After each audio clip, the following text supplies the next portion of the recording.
Today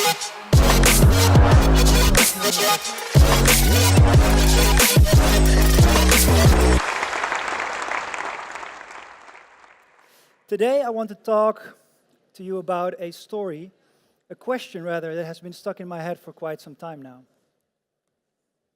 Because how is it, I keep on wondering, that with all the amazing technology we have today, we seem busier than ever? I mean, wasn't the promise of technology that it would free us from hollow and repetitive tasks so we had more time for the things we care about?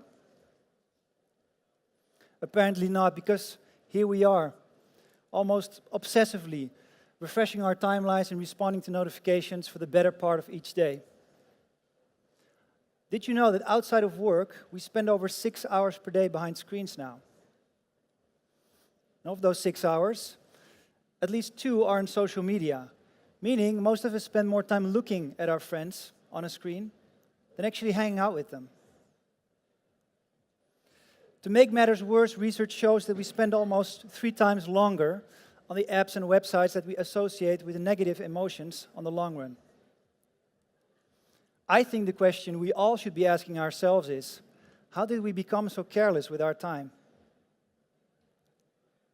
Time is much more to us than just a measurement unit. It quantifies almost everything we do. We eat at certain times, sleep at certain times, meet at certain times. We plan by the hour, we invoice by the hour, and we even celebrate when certain amounts of time have passed. Our lives are divided in little consecutive blocks of time, and they're slowly but surely ticking away with no way for us to acquire more. We all know this, yet we aren't really conscious about it.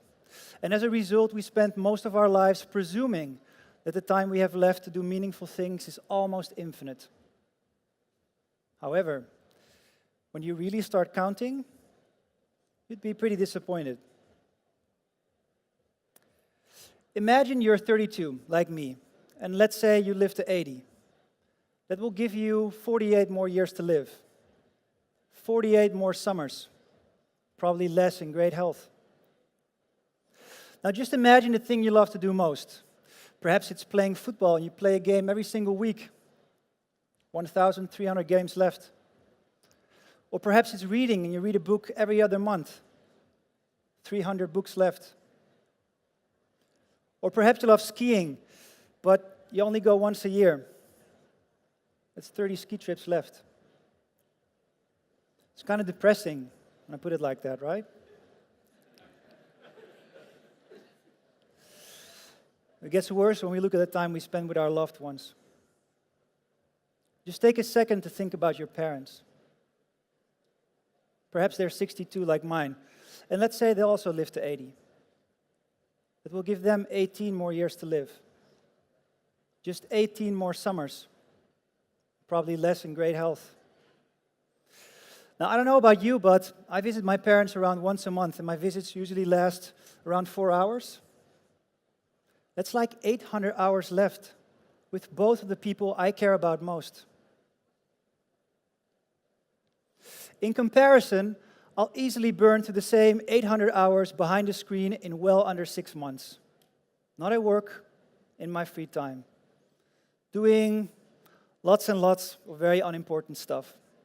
Like looking at things I don't really want to buy, or people that I don't really know. And so do most of you. That we're so absorbed by our screens is not completely our fault. It's no secret that our attention, and therefore our time, is big business. That's why the movies autoplay, the news feed's never ending, and the notifications keep popping up, even when there's nothing left to see. It's understandable that companies use these mechanics from a commercial point of view, but it's kind of tacky from an ethical point of view. Because basically what these companies are doing is rather forcefully stealing away slices of our time for their benefit. On top of that, what these mechanics are doing with us and with our brain is they distort what we call our value hierarchy. In other words, they affect our ability to distinguish between what's important and what's not.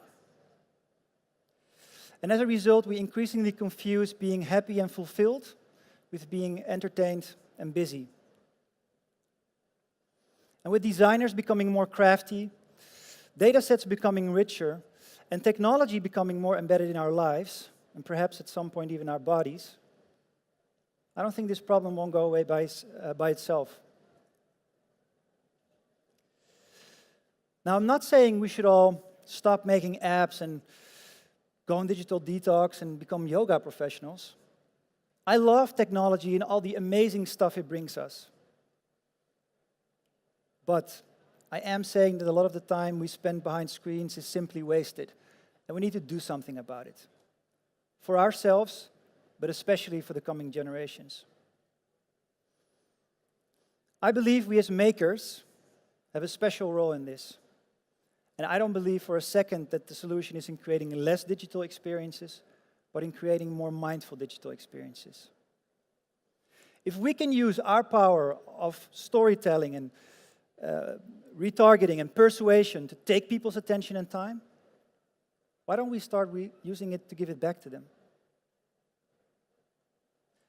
How about a newsletter that unsubscribes itself after you don't open it a couple times in a row, like Rockstar does? Or a chatbot that offers you a refund the second you open it after a canceled ride, like Lyft does? Or being able to record a video message instead of filling in a tedious long form to claim something on your renter's insurance, like Lemonade? These examples may seem minor, but in fact they're huge gestures. Because basically, what these companies are doing is giving us little gifts of time. Because they do understand that dealing with someone's time is a huge responsibility, and that there's more mindful ways to engage in the digital world. It leads me to conclude that what people truly need from technology is not wanting to interact more with it, but needing to interact less with it. And it's up to us to shape technology in a way that it works for us instead of against us. So technology starts living up to its promise, and we start ending up with more time for the things we truly care about. Whether that's reading a book, skiing, or just having a conversation with friends or family. Because, as I just illustrated, those moments are much, much scarcer than we may realize. And nobody will look back on life remembering the moments they spent behind a screen. So, next time you're creating something digital, whether it's a social post, an email, or a feature for a website or an app, ask yourself, how will this affect someone's time? And next time you find yourself tangled up in another YouTube or Instagram spree online, ask yourself, how much time do I have left for what I love most? Thank you.